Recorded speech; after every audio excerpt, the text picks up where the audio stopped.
সাবধান, যে কোনো মুহূর্তে আপনিও হতে পারেন ডিজিটাল অ্যারেস্ট। অনলাইনের ফাঁদে আপনিও কি বন্দী? কোটি কোটি টাকার প্রতারণা ডিজিটাল অ্যারেস্টের নামে। সূত্র মারফত জানা যাচ্ছে, গত 3 থেকে 4 মাসে প্রায় 330 কোটি টাকার প্রতারণা হয়েছে এই ডিজিটাল অ্যারেস্টের নামে। হ্যাঁ, এটাই স্ক্যামারদের নয়া ফাঁদ। সাইবার ক্রাইম এই কথাটির সাথে আমরা সকলেই পরিচিত, কিন্তু ডিজিটাল অ্যারেস্টের সম্বন্ধে আমরা অনেকেই জানি না। নমস্কার, আমি অমিত। আমাদের আজকের ভিডিওতে কথা বলছি ডিজিটাল অ্যারেস্ট নিয়ে। ডিজিটাল অ্যারেস্ট কি, কিভাবে প্রতারণা করেন স্ক্যামাররা? হঠাৎ আপনার ফোনে রিং বাজতে শুরু করলো। এবার আপনি ফোন ধরতেই ফোনের অপর প্রান্ত থেকে কেউ হঠাৎ করে আপনাকে বলল, আমি থানা থেকে বলছি। আপনি একাধিক ক্রাইমের সঙ্গে যুক্ত, আপনার একটি পার্সেল এয়ারপোর্টে ধরা পড়েছে। তৎক্ষণাৎ আপনি ভয় পেয়ে যাবেন এবং বলতে থাকবেন, আমার কোনো পার্সেল আমি পাঠাইনি। আর এই আপনার ভয় পেয়ে যাওয়ার সুযোগটাই কাজে লাগাবে স্ক্যামাররা। বলা হবে, আপনার সাথে একজন উচ্চপদস্থ অফিসার ভিডিও কলে কথা বলবে, আর এই বিষয় নিয়ে পুরোটাই আপনাকে উনি বলতে পারবেন। আপনি রাজি হওয়ার সাথে সাথেই আপনার ফোনে ভিডিও কল আসতে থাকবে। দেখা যাবে একজন ব্যক্তি পুলিশের পোশাক পরে আপনার সাথে ভিডিও কলে কথা বলছে, এবং এমনভাবে ওই ব্যক্তির ব্যাকগ্রাউন্ড সাজানো থাকবে, আপনি দেখে বুঝতেই পারবেন না আসল না নকল। এবার কিছুক্ষণের মধ্যেই আপনাকে আরও ভয় দেখানো হবে। এরপর আপনাকে বলা হবে, ম্যাডাম, আপনাকে কোনোভাবেই এই কেস থেকে উদ্ধার করা সম্ভব না। আর আপনিও ভয় পেয়ে আপনাকে ছেড়ে দেওয়ার রিকোয়েস্ট করবেন। আর তখনই উনি বলবেন, আপনাকে এবার ডিজিটাল অ্যারেস্ট করা হবে, আপনার সমস্ত ব্যাংক অ্যাকাউন্ট লক করে দেওয়া হবে। এই কথা শুনে আপনি বলতে থাকবেন, প্লিজ স্যার, আমাকে বাঁচান। তখনই উনি বলবেন, আপনাকে একটি অ্যাকাউন্ট কয়েকদিনের জন্য ব্যবহার করতে দেওয়া হবে। আপনি ওই অ্যাকাউন্টে কিছু টাকা ইমিডিয়েটলি ট্রান্সফার করে রাখুন, আর না হলে আপনি আরও বিপদে পড়বেন। আর এই কথা শোনার সাথে সাথে আপনি তখনই ওই অ্যাকাউন্টে ট্রান্সফার করে ফেলবেন বেশ কিছু টাকা, আর তখনই ফোন কেটে যাবে। এটাই হলো ডিজিটাল অ্যারেস্টের নামে স্ক্যামারদের নয়া ফাঁদ। এছাড়াও এই বিষয় নিয়ে আরও বিস্তারিত জানার জন্য আমরা যোগাযোগ করেছিলাম বিষ্ণুপুর থানার আইসি স্যার অতনু সাঁতরা মহাশয়ের সাথে। শুনবো উনি কি বলছেন আমাদের।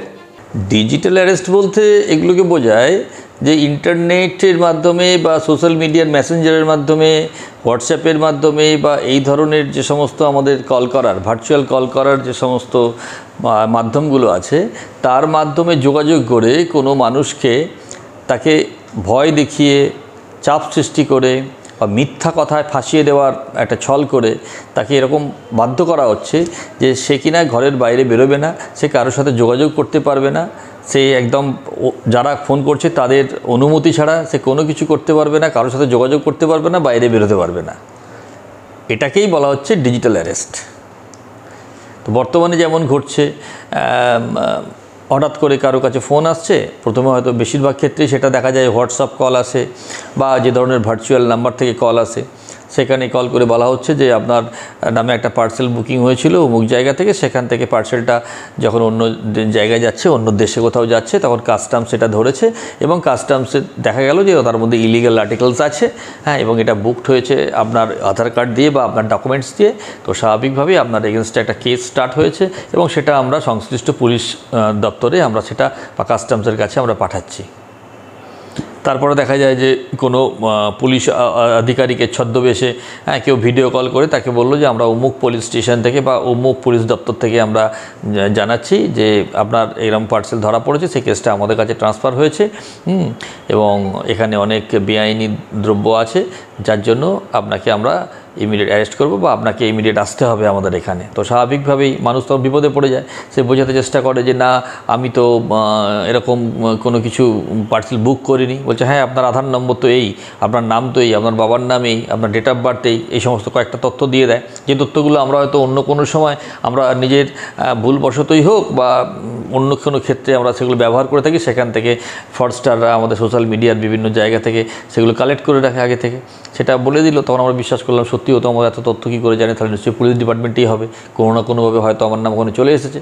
এবার যখন ভয় দেখাতে থাকি এরকম ভাব, তখন তাকে বাধ্য করে যে এরকম আপনাকে এখনই অ্যারেস্ট করে নেওয়া হবে, বা কোনো একটা কারণ দেখি তারপরে বলা যে ঠিক আছে তোমাকে আমরা এই সুযোগ দিচ্ছি যে বাড়িতে থেকেই তোমাকে আমরা প্রশ্ন করতে পারি, প্রোভাইডেড আপনাকে একটা সিকিউরিটি মানি জমা দিতে হবে।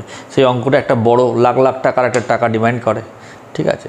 এবং তার আগে কায়দা করে নানা রকম কথা বলে উনি কী করেন, এখন তার ইকোনমিক্যাল স্ট্যাটাস কী, সমস্ত জেনে নিয়ে কাকে কত পরিমাণ টাকা তারা ডিমান্ড করতে পারে একটা আইডিয়া করে নেয়।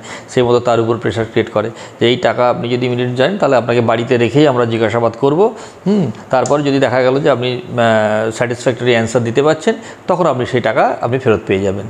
তো ইনি ভাবলেন আমি তো কোনো দোষ করিনি, তাহলে আমি টাকা জমা করে দেবো, আবার টাকা ফেরত পেয়ে যেতে পারি, এরকম একটা সম্ভাবনার কথা ভেবে, বা আমি কোনো ঝুটঝামেলা এড়াতে আমাকে যেতে হবে না ওখানে, এই সমস্ত ভেবে যারা ভিকটিম আছে তারা করে কি, তারা টাকা ট্রান্সফার করে দেন ব্যাংকের মাধ্যমে, ইন্টারনেটের মাধ্যমে অনলাইনে টাকা ট্রান্সফার করে দেয়। যেই টাকা ট্রান্সফার হয়ে গেল, তারপর যথারীতি তারা আর যোগাযোগ করে না। তখন যখন মানুষ বুঝতে পারে যে না আমি চিটেড হয়েছি, তখন অনেকটা দেরি হয়ে যায়।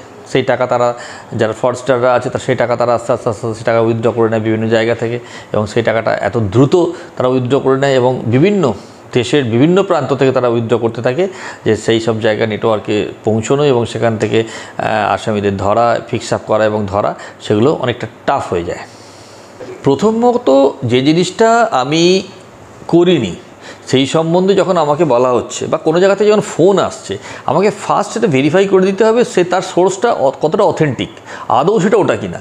আর যে কোনো জায়গাতেই যদি এরকম নয় যেখানে আমার টাকা দেওয়ার বা টাকা ট্রান্সফার করার প্রশ্ন আসছে, সেখানে আমি অবশ্যই, যদি আমি নিজে বুঝতে না পারি, নিজে যদি ভেরিফাই না করতে পারি, অবশ্যই আমি স্থানীয় পুলিশ স্টেশনে যাব, সেখানে সেই থানার সহযোগিতা নেব এবং তাকে পুরো ঘটনা বলবো।